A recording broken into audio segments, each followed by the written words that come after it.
बिस्मिल्लाहिर्रहमानिर्रहीम। अस्सलाम वालेकुम डियर स्टूडेंट, उम्मीद है आप खैरियत से होंगे। आज हम मैकेनिकल थर्ड ईयर का सब्जेक्ट है अप्लाइड थर्मोडायनेमिक्स, जिसका कोड है मैक 313। आज के हमारे जो टॉपिक्स हैं, what is difference between SI and CI, define two stroke engine and define four stroke engine. अब हम कंपैरिजन में जाते हैं कि एसआई और CI. SI mean spark ignition और सीआई कंप्रेशन इग्निशन, या दूसरे वर्ड में बोल सकते हैं petrol engine and diesel engine. ये भी कर सकते हैं comparison between petrol and diesel engine. अब पहला इसमें क्या है कि it draw air fuel mixture into cylinder during suction stroke. Suction stroke के दौरान पेट्रोल इंजन या एसआई के अंदर हम क्या करते हैं, एयर फ्यूल के मिक्सचर को वो सक, जबकि कंप्रेशन डीजल इंजन में करेंगे तो सिर्फ ओनली वो एयर को सक करेगा। अब दूसरा पॉइंट ये है कि पेट्रोल इंजन के अंदर जो इंजन ऑपरेट करता है बिल्कुल with low pressure and temperature, जबकि एज कम्पेयर टू डीजल जो हाई प्रेशर है हाई टेम्परेचर के ऊपर। अगर हम प्रेशर की रेंज की बात करें, तीसरा पॉइंट क्या है, वो 6 to 12 बार प्रेशर इसके अंदर, और टेम्परेचर जो है वो 250 सेंटीग्रेड टू 300 सेंटीग्रेड होता है। और इसी तरह प्रेशर जो है वो सीआई या डीजल इंजन के अंदर 35 to 40 बार होता है, और टेम्परेचर 600 से 700 तक होता है। अब आ जाए हमारे पास फोर्थ पॉइंट पे, कहते it is fitted with carburettor and spark plug. अब जो पेट्रोल इंजन है उसके अंदर क्या होता है, कार्बोरेटर होता है और एक स्पार्क प्लग होता है, जबकि डीजल के अंदर क्या होता है, सिर्फ फ्यूल इंजेक्शन पंप और इंजेक्टर्स होते हैं। डिफरेंस स्टूडेंट यहाँ पर ये बड़ा क्लियर है कि अगर कोई बंदा भी आपसे पूछे, इंटरव्यू पूछे कि पेट्रोल और डीजल में डिफरेंस क्या है, सिर्फ कार्बोरेटर, डिफरेंस तो बहुत ज़्यादा है। मेन डिफरेंस के अंदर क्या है, पेट्रोल के अंदर कार्बोरेटर लगा होता है जबकि उसमें कार्बोरेटर नहीं होता। अगला क्वेश्चन, स्पार्क प्लग किस में होता है, वो पेट्रोल के अंदर क्या स्पार्क प्लग होता है जबकि उसके अंदर इंजेक्टर या फ्यूल पंप होता है। बल्कि आप यूँ समझें कि उसके अंदर नोजल होती है जो डीजल का स्प्रे करती है डीजल इंजन में। अच्छा, burning of fuel take place at constant volume, mean constant volume के ऊपर बर्निंग होती है किस इंजन के अंदर, ये डीजल की बात, ऑटो की उसकी बात हो रही है, पेट्रोल की, जिसको हम ऑटो साइकिल बोलते हैं। इसी तरह ये जो डीजल है उसके अंदर कांस्टेंट प्रेशर पे होती है। Ignition of air fuel mixture वो टेक प्लेस, इलेक्ट्रिक प्लग यहाँ पर क्या होता है, हॉट एयर कंप्रेस्ड होती है। अगला पॉइंट है कि पेट्रोल इंजन ये दोनों में तकरीबन सेम ही है, एयर फ्यूल से ही हम उसको कंट्रोल कर सकते हैं। लास्ट पॉइंट है कि petrol engine are widely use in automobile and airplanes, aeroplanes के अंदर यूज होता है, जबकि ये ज़्यादा हैवी ड्यूटी गाड़ीज के अंदर यूज होता है, जब बसेज हैं, ट्रक वगैरह में इस्तेमाल होता है। अब ये कंपैरिजन किया हुआ है कैरेक्टरिस्टिक्स ऑफ फोर स्ट्रोक। अब उसमें यही भी इग्निशन और स्पार्क इग्निशन है, इसके अंदर वही सीआई और एसआई में क्या डिफरेंस है। कंप्रेशन रेशियो है, अगर हम इसकी करें कंप्रेशन डीजल की तो 14 से 22 है, जबकि इसकी 5 to 8 है।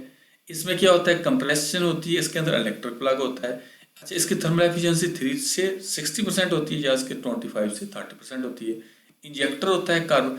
ये चीज़ों को आप माइंड में रखें, बिठा लें, और साथ साथ इसका कंपैरिजन देखते रहें। ये मैंने एक जर्नल सा लिया था, चाहे इनका भी, इन फोर स्ट्रोक के अंदर भी आपको इन चीज़ों का पता होना चाहिए। अब यहाँ पे लिखा हुआ कि फ्यूल सिस्टम कौन सा है, इसके अंदर फ्यूल ऑयल डीजल है, जिसके गैसोलीन है या गैस है, या हम इसको पेट्रोल बोल देते हैं।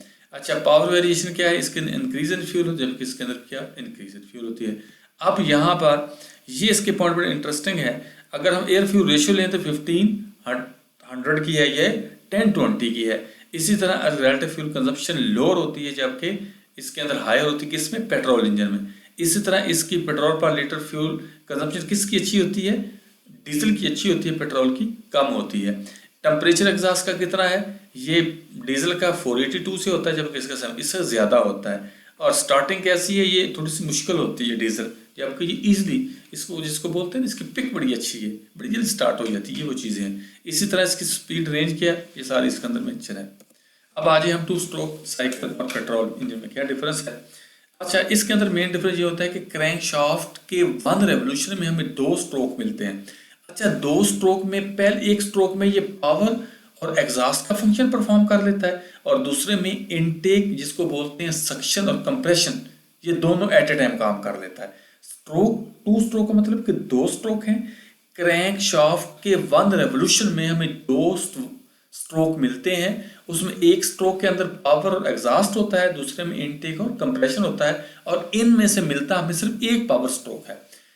इसमें क्या है, इग्निशन होती है, पिस्टन मूव करता है downward, compressing fuel air mixture in the crank के जब रोटेट करता है तो ऑटोमेटिकली उसको फ्यूल को कंप्रेस करके इनलेट जो इनटेक है वहां पे ये प्रोवाइड करता है। ये इसका सिस्टम ऐसा होता है इस इंजन का। और एग्जॉस्ट पोर्ट इसकी ओपन हो जाती है क्योंकि एग्जॉस्ट की बात है। यहाँ पे क्या है, इनलेट पोर्ट आपकी ओपन होती है, compress fuel air mixture rushes into the cylinder, cylinder के अंदर चला जाता है, और पिस्टन अप एंड मूव करने के बाद क्या होता है, उसके अंदर कंप्रेशन होती है। ये स्टूडेंट फिर क्लियर कर लें कि दो स्ट्रोक होते हैं, एक स्ट्रोक में पावर और एग्जॉस्ट मिलता है, दूसरे स्ट्रोक में इनटेक या सक्शन और कंप्रेशन हमें मिलती है। अब इनके अंदर एडवांटेज क्या है, टू स्ट्रोक है, lack of walls with simplify construction and lower weight होता है, फायर वंस एवरी रेवोल्यूशन, हर रेवोल्यूशन के अंदर हमें एक क्रैंकशाफ्ट के रेवोल्यूशन में एक पावर स्ट्रोक मिलता है। तो कहता है कि फायर वंस एवरी रेवोल्यूशन में सिर्फ एक बार ही फायर होती है, तो which gives a significant power boost हमें मिल जाती है। Can work in any orientation, good power to weight ratio. अच्छा, ये लैक ऑफ डेडिकेटेड लुब्रिकेशन, अच्छा इसके अंदर क्या होता है कि लुब्रिकेशन देना पड़ती है, उसके लिए सर ऑयल डालना पड़ता है ताकि इसकी, क्योंकि वेट ज़्यादा होती है ना, तो उसके लिए लुब्रिकेशन की जरूरत पड़ती है। अब उसके अंदर लो एफिशिएंसी होती है, produce a lot of pollution भी ये जनरेट करता है। अब ये फोर स्ट्रोक है, फोर स्ट्रोक का मतलब कि उसके अंदर चार स्ट्रोक है। कौन कौन से, इनटेक है, कंप्रेशन है, पावर है और एग्जॉस्ट है। ये क्रैंक शाफ्ट के एक रेवोल्यूशन में, बल्कि ये दो रेवोल्यूशन में एक पावर स्ट्रोक देता है, जबकि टू स्ट्रोक क्या करता है कि एक रेवोल्यूशन में एक पावर स्ट्रोक, ये क्रैंकशाफ्ट के दो रेवोल्यूशन में एक पावर स्ट्रोक देता है। तो बहुत अच्छा वो बन रहा है, लेकिन उसके डिसएडवांटेज ज्यादा है। अब इसके पार्ट्स पहले देख लें। ये हमारे पास इनटेक वाल है, ये हमारे स्पार्क प्लग है, ये एग्जॉस्ट वाल क्लोज है, और ये कंबस्शन चैम्बर है, ये पिस्टन है, कनेक्टर कार्ड, एग्जॉस्ट, और ये क्रैंक शाफ्ट है। ये इसके चारों डिफरेंट। अब हम इनको देखते हैं। ये देखें, फोर स्ट्रोक में क्या है, हमारे पास क्या है, इनटेक स्ट्रोक है, इनलेट वाल ओपन है, ये डाउन वाल आ रहा है, ये देखिए। अब हमारे पास कंप्रेशन है, ये अपवर्ड मूव कर रहा है। अब यहां पर हमारे पास क्या होगा, पावर स्ट्रोक होगा तो क्या होगा, स्पार्क होगा। तो इसका मतलब क्या हुआ कि यहां पे बर्निंग हुई, तो जैसे बर्निंग होगी तो हमारा पिस्टन डाउनवर्ड मूव करेगा, ये देखिए। तो ये पावर स्ट्रोक हमें मिल जाता है। पावर स्ट्रोक जैसे खत्म हुआ तो उसके बाद दोबारा हमें क्या होता है, एग्जॉस्ट। अच्छा, ये वाल कौन से हैं, ये इनटेक वाल है, ये एग्जॉस्ट वाल है। अब ये एग्जॉस्ट वाल ओपन, एग्जॉस्ट स्ट्रोक तो डेफिनेटली एग्जॉस्ट वाल ओपन होगा, ये एग्जॉस्ट वाल। इसी तरह दोबारा फिर वो इंडक्शन स्ट्रोक, एग्जॉस्ट वाल क्लोज है, वो ओपन हो गया। थैंक यू स्टूडेंट, अल्लाह हाफिज। अब अगर को आपका क्वेश्चन है तो आपने गूगल क्लास के अंदर शेयर कर लेना चाहिए।